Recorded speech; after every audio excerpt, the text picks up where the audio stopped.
Hold on, before you scroll, I want to share with you 10 music production tips that will level up your production game and take your music production to the next level.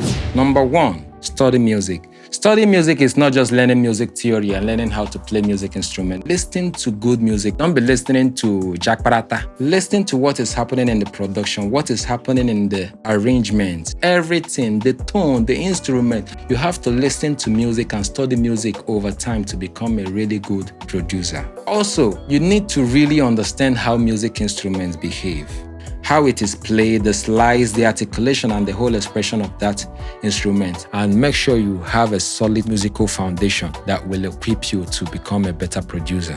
Number 2, the music comes first. Before you start showing off your musicality, your ability to play, your ability to design, your ability to shape tones and use all sorts of effects, let the music you are producing be worth it. Let the melody be strong and evocative. If your music depends only on the complexities of your production skill, your layering, and all the crazy things you're gonna do in production, you will have headache, you will have mental breakdown, and you will go to psychiatrists. Make sure that the music you want to produce sounds good on its own. When you hum that song, do you really feel something? When you sing the song alone by yourself, do you really feel something? Even if you play it on a toy piano, it should sound beautiful. When that is said, then you can use production to bring it alive. Thirdly, in as much as there is no limit to what you can create, even your digital audio workstation makes it possible for you to do 1,000 things. You can do anything you want to do, but there is actually a limit to what your listener can take at a time. Have you ever listened to 5 people talking at once? Were you able to tell what each person is saying at the same time? That is how difficult it is listening to music where you have a lot going on at once. Don't have more than 4 melodies playing at the same time. If you have a bass line, that is 1. If you have a lead singer on it, that is 2. If you have an ad-lib going on, that is 3. If there is a chorus part going on at the same time while the lead singer is, leading or doing ad-libs, that is 4 already. So that is to tell you have limited amount of melodies to give out. Bring in these melodies one at a time. And you can only have 1 lead line. When you have more than 1 lead line at a time, you create confusion to your listeners. And also, limit yourself to 16 tracks at the most. What that means is that you have only 16 distinctive tracks happening at once. Your drum is 1.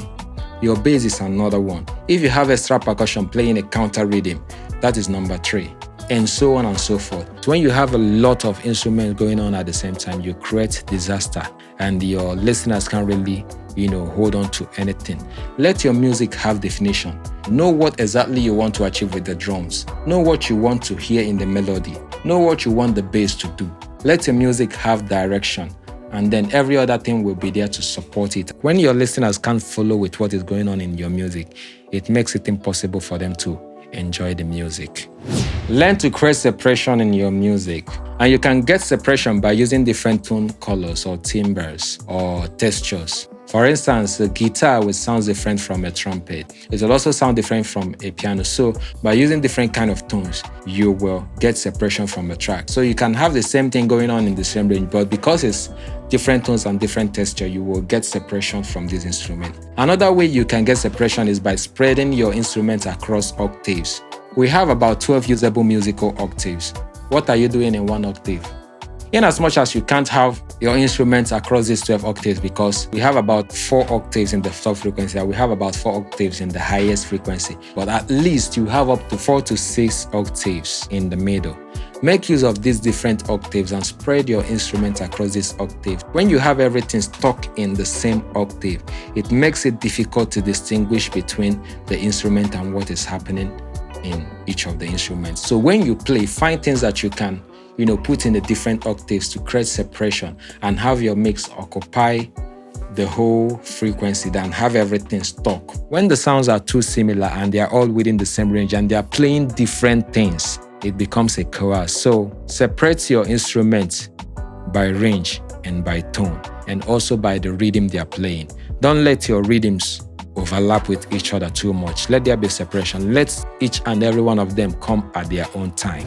And then number 5, master your digital audio workstation. Whether you choose to use Fruity Loops, Cubase, Pro Tools, Logic Pro, it doesn't matter. All these digital audio workstations are fantastic in their own rights. They can deliver high quality professional music if you learn to use it well. There is more possibilities with your stock plugins. Don't be jumping from one digital audio workstation to another when you haven't even mastered one. Make out time and really learn. Watch tutorials on them. Read the plugin manuals, read your DAW manuals, learn everything you can about it. Most of the things you are looking for in other plugins, your digital audio workstation already has it. And when you learn to use it well, you can do better production than when you have 1,000 different tools that you don't have any clear idea of how any of them works. And also learn the basics of sound design so that when you get a sound, you can easily shape it to become what you want it to become. Then number 6, music production is not about playing 1,000 sounds in your production. It's about using very few sound that sounds amazing. So just take your time and fish out the best ones that works for your genre, that will give you the best quality, so that when you create a production, it will sound wonderful. When you use nasty sound, whack samples, no matter what you do, you won't really get it to sound amazing. So try to get the best sounds you can lay your hand on and use them in your production. Number 7, layering too much will make the production a headache for you. It will even make the mixing a nightmare. Find the sound you are looking for and try to shape it to become what you want. Let it be right from the start. You have to layer when necessary, but do it the right way. Don't just put a whole bunch of sound together because you love them and use it like that. If you're layering a kick, for instance, maybe you use one for the snap, use one for the punch, and maybe the other one for the sub. Layer with intention. Number 8, make your music come alive with articulations, expressions, modulation, and dynamics. Don't just play static note that doesn't move. Let your music move. Use some different articulations, swells, all these ornaments when you are playing. If it's a drum, add some swings to it. Let's say you are using a VST to play guitar or flute or strings. Let it come alive with different expression. When you do this, with the few instruments you will play, it will be so enjoyable and beautiful than when you play a whole lot of things that has no feel and life in them.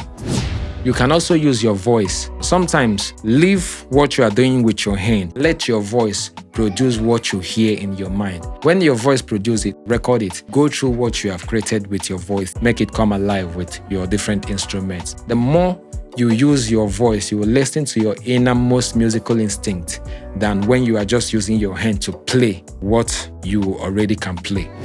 Number 10, this one is going more for the instrumentalists, the people that can play very well. You want to show off your skill, I know, but my brother, my sister, calm down. Learn to use your mind first. Let your mind go first before your hand.